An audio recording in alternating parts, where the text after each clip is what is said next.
Mga kalinya, nandito na naman po tayo ngayon sa area na mayroon tayong aayusin. Itong gear pump na to, size 1/2. Ang pina-pump niya po yung rubber oil, panggatong sa niluto na rubber din. Ito, ayan.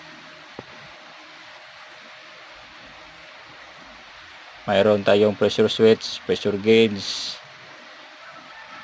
Ayan. Kailangan mahigpit ang pagka-dugtong kasi pressure kasi.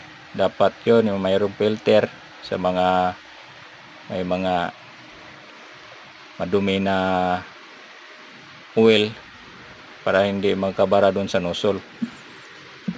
Ito yung gear pump natin, sira. Tapos mayroon tayong gear pump na isa. Yun ang ating ilagay. Palitan natin yung